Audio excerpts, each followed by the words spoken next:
Imaginez le petit son cristallin de la verrerie, de légères bulles qui montent, de liquides qui se transforment. Bienvenue dans notre labo.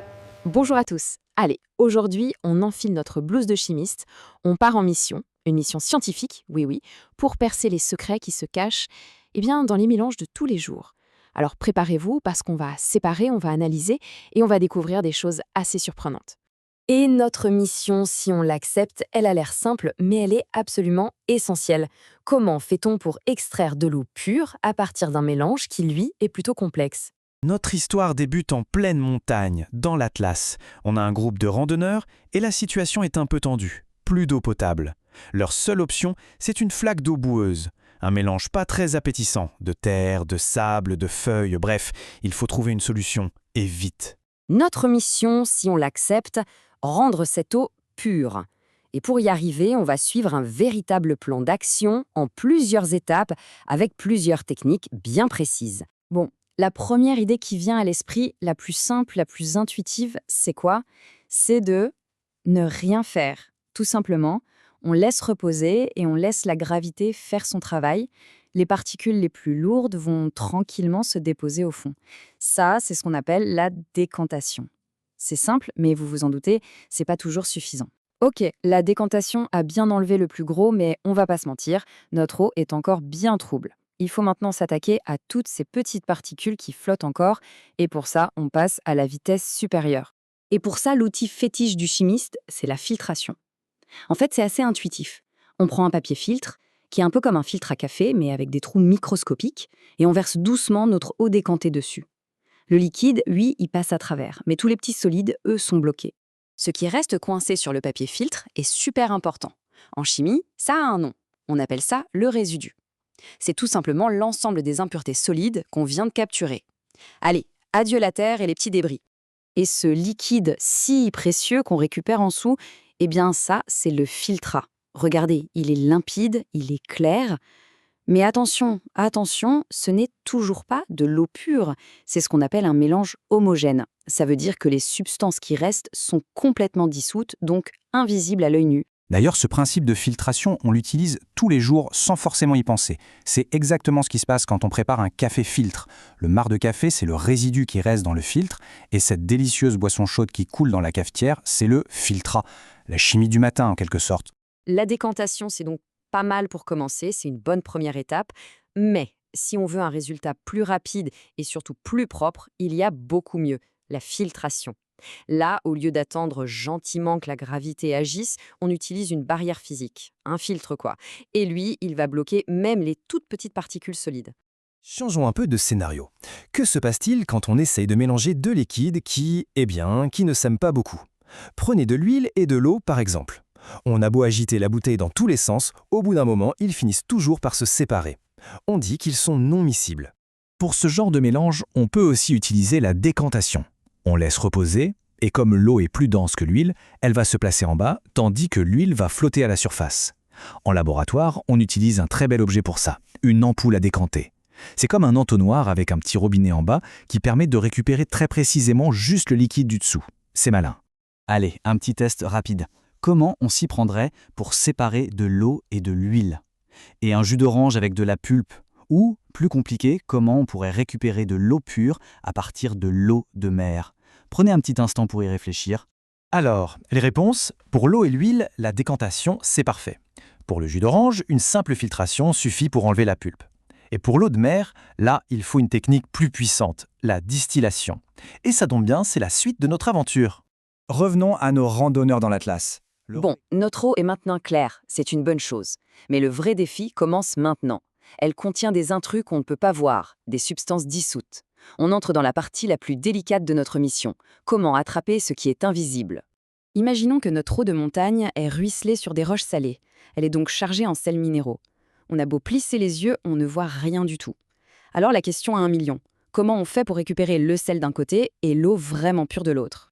Si notre seul but était de récupérer le solide, par exemple le sel dans l'eau de mer, la technique est très connue, c'est l'évaporation. On chauffe le tout, l'eau se transforme en vapeur et s'envole, et au fond, il ne reste que les cristaux de sel. C'est exactement le principe des marais salants. Mais nous, Dans notre endo, c'est tout l'inverse.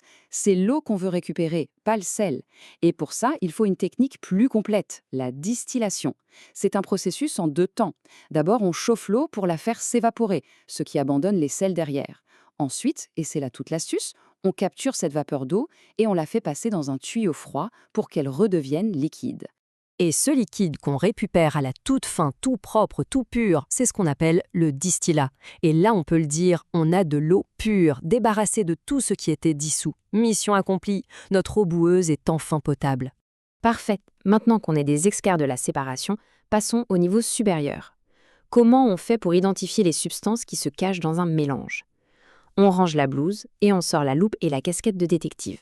Maintenant qu'on sait séparer les mélanges, on va aller un peu plus loin. Un vrai chimiste, ça ne fait pas que séparer, ça identifie aussi.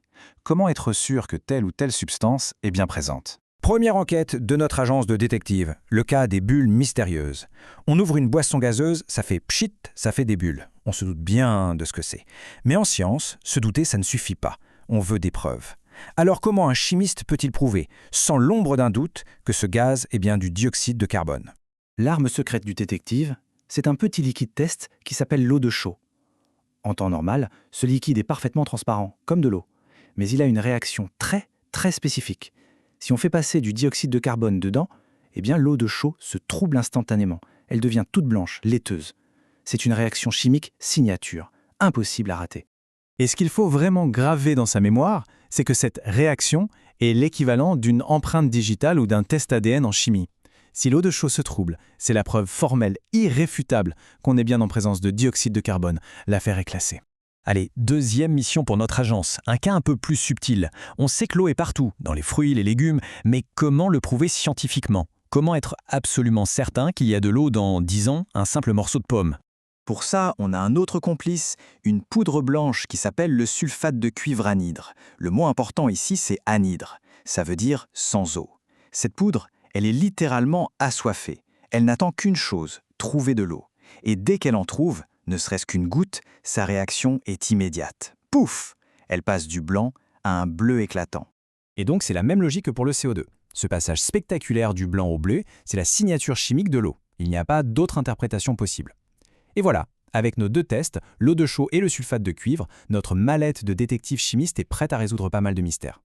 Et maintenant, attention, c'est un peu le clou du spectacle. Bon, récapitulons. On a vu comment séparer les choses d'un côté et comment les analyser, les identifier de l'autre. On pourrait croire que ce sont 2 mondes séparés. Mais en fait, il est temps de tout relier. Et vous allez voir, il y a une connexion vraiment surprenante. La question qu'on doit se poser, c'est mais d'où ils sortent nos outils de détective? Ces substances un peu magiques qui changent de couleur, comme l'eau de chaux ou le sulfate de cuivre anhydre, on ne les trouve pas comme ça en se promenant dans la nature. Alors comment on les fabrique? Et c'est là que tout s'éclaire. Prenez l'eau de chaux.